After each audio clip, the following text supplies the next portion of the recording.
Hi, Sir Cunnington again.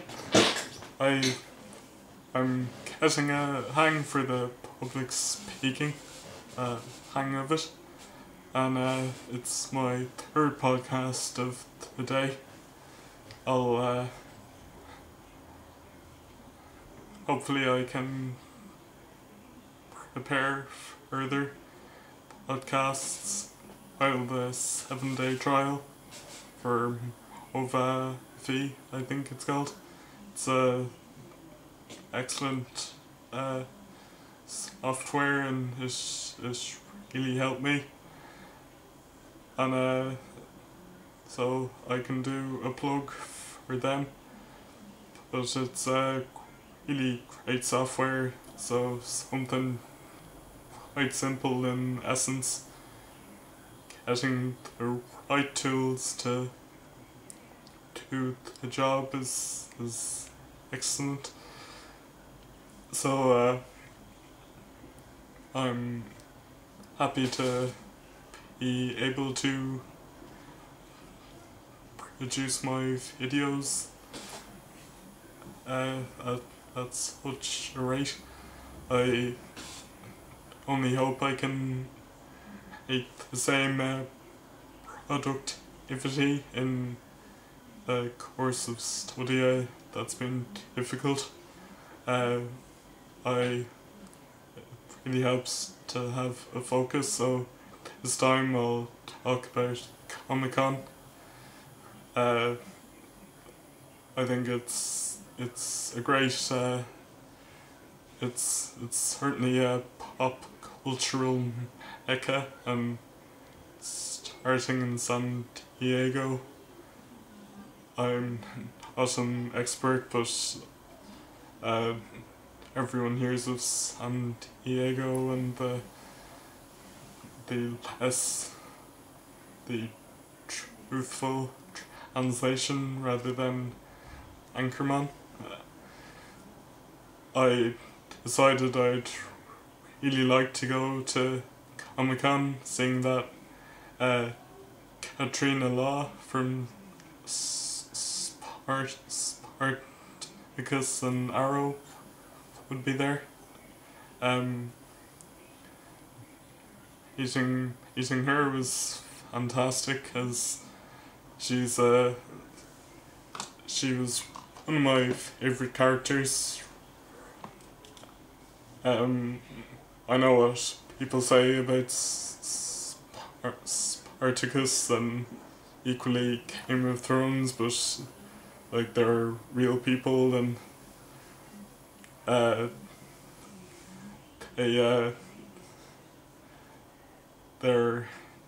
might be other explicit storyline, but I believe the Romans, they were known as Andy, let's just say.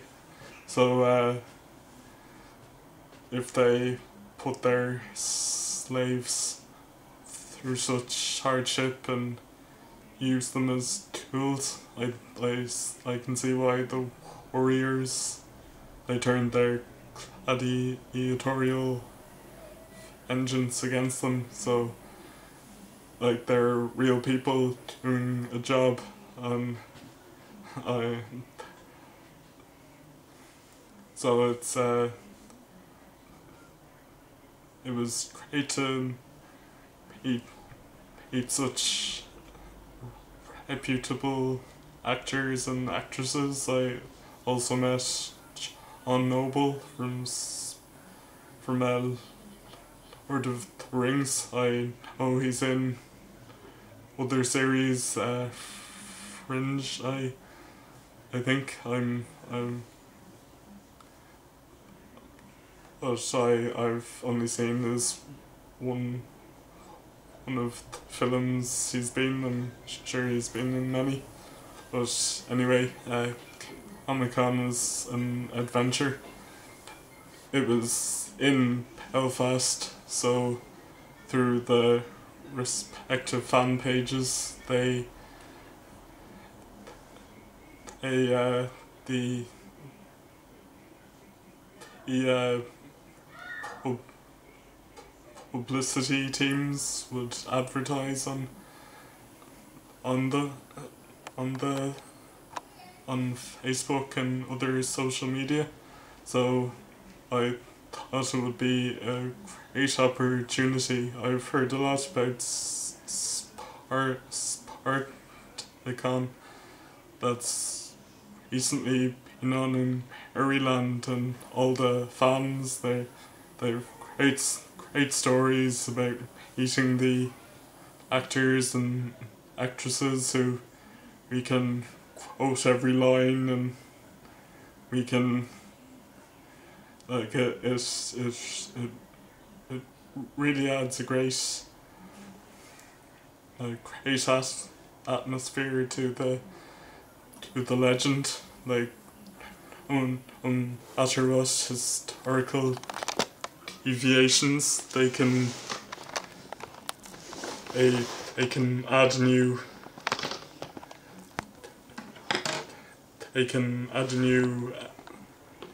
angle on the series. Like Spartacus dies still, and he left a deep wound on the Roman Republic.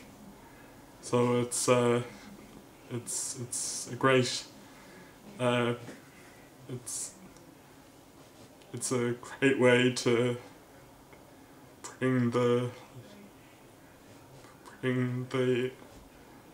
classic tales into more popular culture, and we get Comic-Con and photo ops with the actors and actresses, and such lovely people that you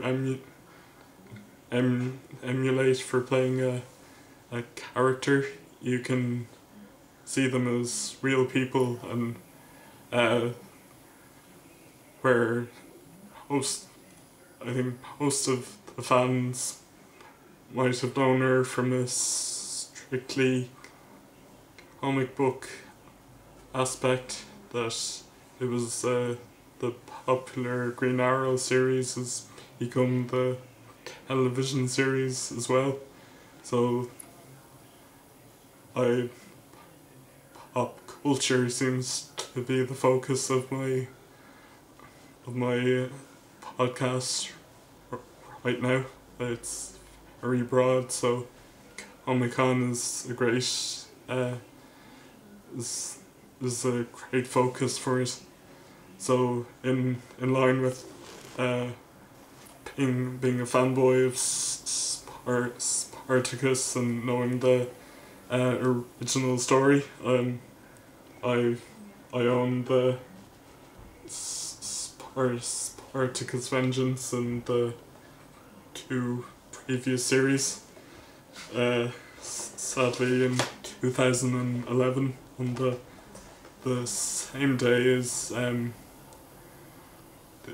the same day as the fall of the Twin Towers, the attack back in 2001. Andy Whitfield also, he died on the same date 10 years later. So in light of his future, as an honour to a fan, people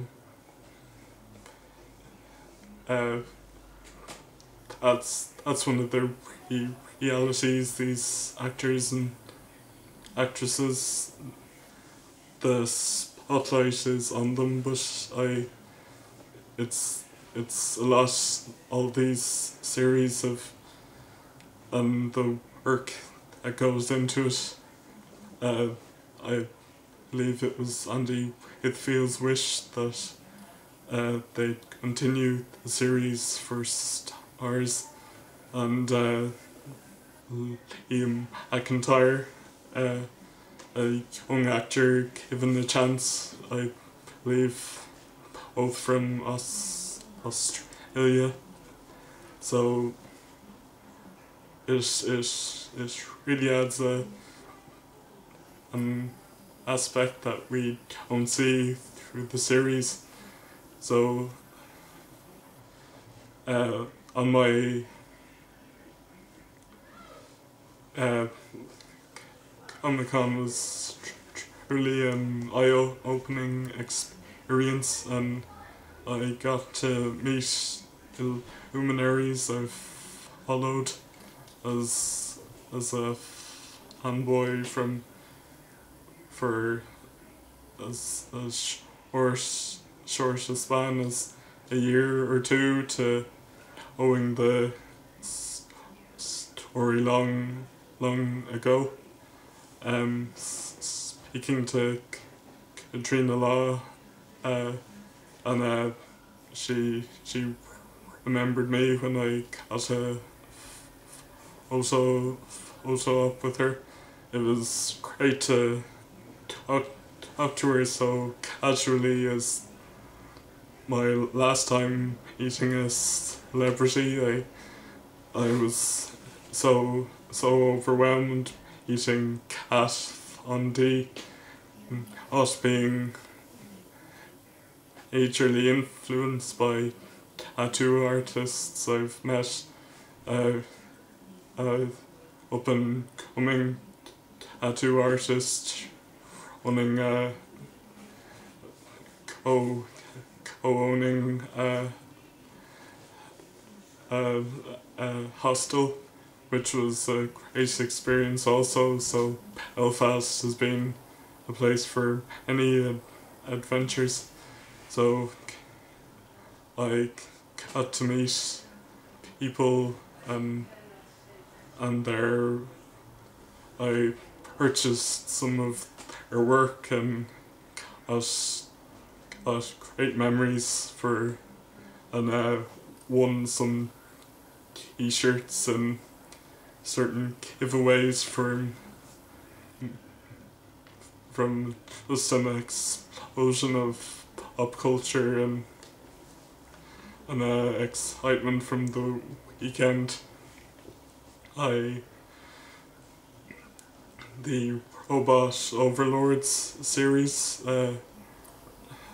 film is an independent film, and it looked as good as Michael Bay's Transformers. I know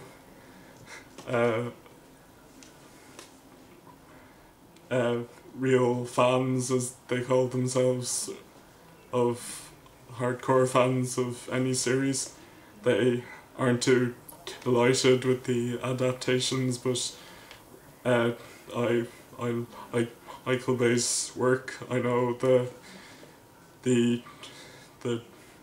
Transformers, the names aren't exact. They don't.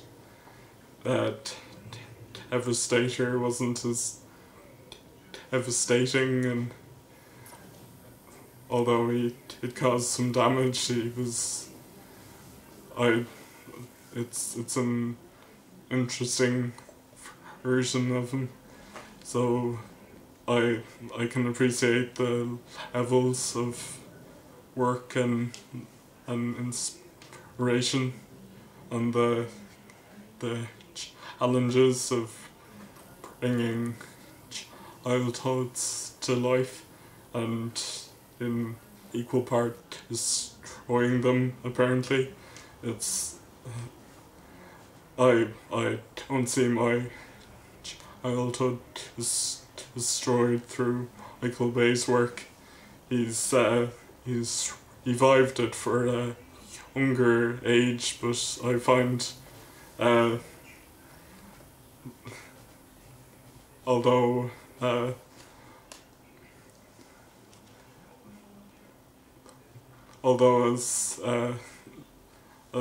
as at an age where I should probably be a young and up and coming executive, leaving childish things behind. I think it's fandoms are great to geek out, as they say, and just enjoy it. And I know arguments and things flare up over who's a better fan or respects the source material more or just turns it into a marketing tool. But I think it all goes towards the improving of knowledge of the series and enjoyment. So I met E. Bradley.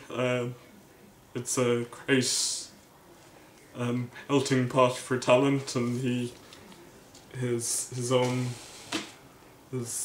work of redrawing the Transformers characters, which the E1 purists, they're a good group, I'm sure, but it's all about new perspectives, and there's a great range of talents and appreciation of the different years of, like, from the 30 years of Transformers. There has to be something for every child of that age, or collecting for, even if we're older and adults. Like, it just makes our shelves a lot more interesting, and our bank accounts equally light. But I really enjoyed the Comic-Con for the level of interest and work that they do behind the scenes, and seeing that they're appreciated, and the work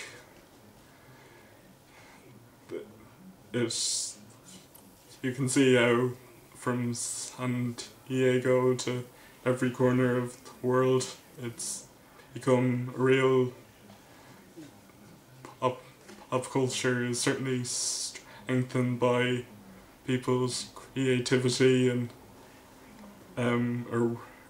originality is such a buzzword, but I think every generation adds to the culture and legends. So I think the appreciation of the fans and the sheer numbers, if the warehouses and things that they hire out to host the events, or they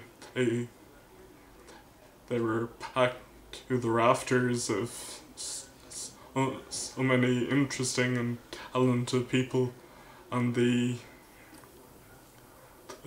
work put into the costumes was very awe-inspiring, and that people were safe from rebuke of their interests.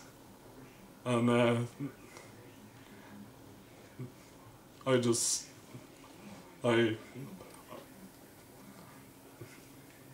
I know what kind of, I can imagine what kind of judgment people get for an interest in things that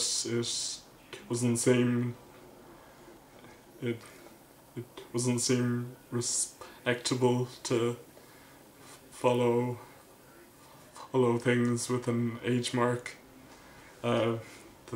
that can go to the extreme, I suppose, but like people can collect stamps and all their lives if they wish, and music, so I think if it's great that there's avenues and outlets to enjoy things that you like and that make your existence bearable. So I certainly have ambitions to continue with my design work, seeing such talent put into the events that's celebrated. I'll continue talking about whatever I can to build a reputation. I have social media, and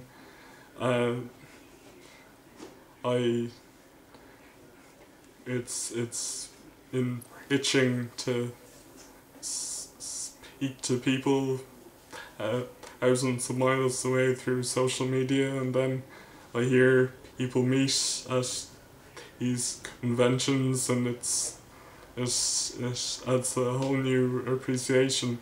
People are collecting swords and weapons and costumes from Spartacus, and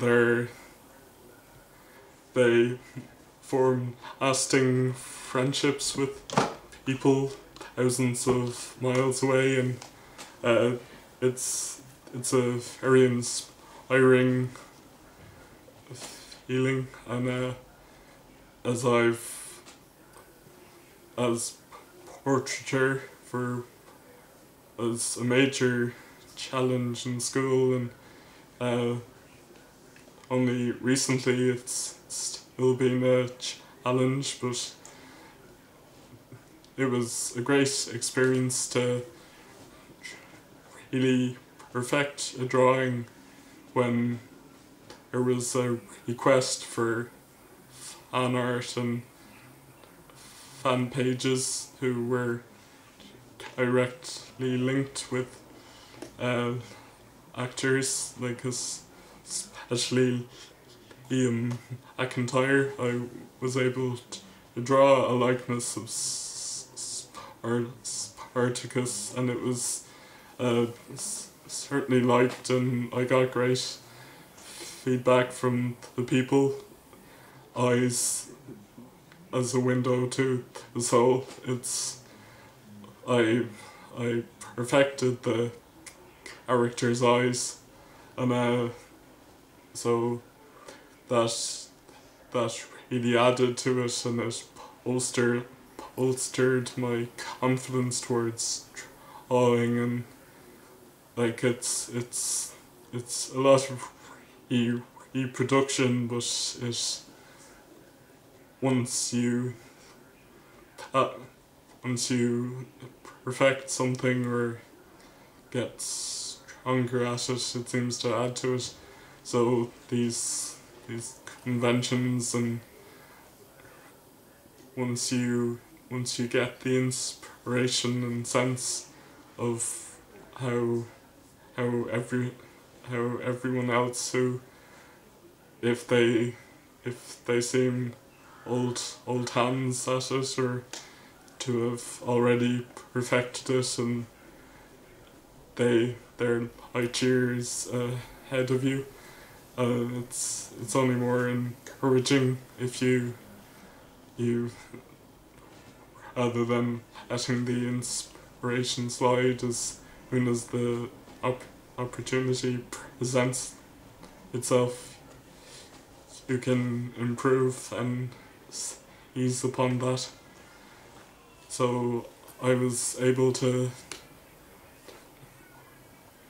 I've been looking at the social media sites linked through the event, and the artwork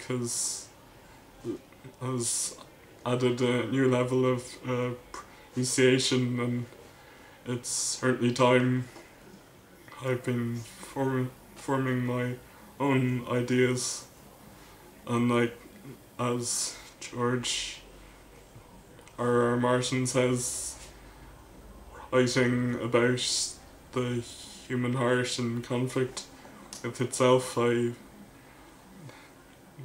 probably not conflict, but I feel conflicted about subjects and things, so I'm forming my ideas and putting typing and putting words to the page. Words as a personal conflict, and overcoming the efforts and challenges. My short stint on the Maguire programme also in Belfast, had I not continued, it should be unfair to it's like a city for one event, or they were helpful, but I find they appreciated it wasn't for everyone, but I didn't need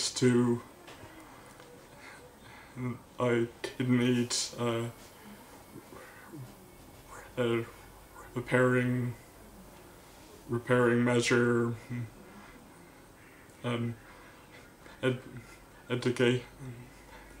educating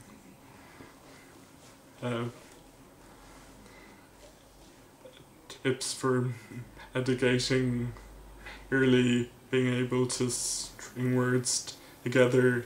There was too much emphasis on how one speaks, and my annoyance comes from people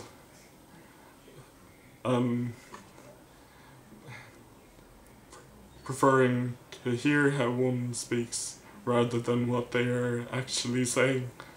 So I thought it was best to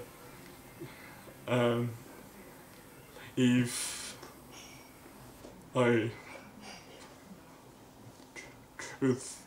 Truthfully, I didn't put all the efforts to work, but I think it was. I think a weekend of that, being exhausted from the kind of measures they need you to make, being up very unreasonably early, having to phone other hotel rooms, hopefully not phoning people that have no connection to the programme, so you're merely prank calling. So I would have preferred to hang the phone up before they know who I was, but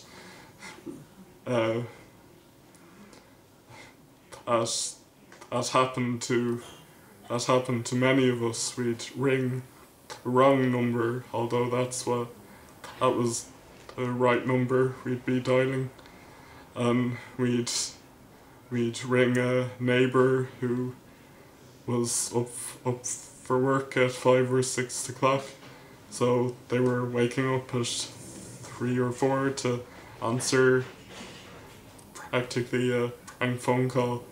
So after that awful experience in Belfast, and enough money being charged for it, truthfully, it was a great experience. Mere months later, to have 2 years in Belfast, also quite a taxing experience.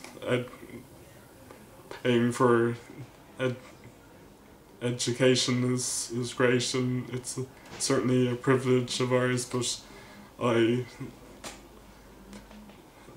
losing my way and continuing with a difficult course of study, but I enjoy aspects of it enough to continue it, and I can only improve. And a degree isn't everything, but well, I've also expanded on this. Scripting a podcast seems essential, but I think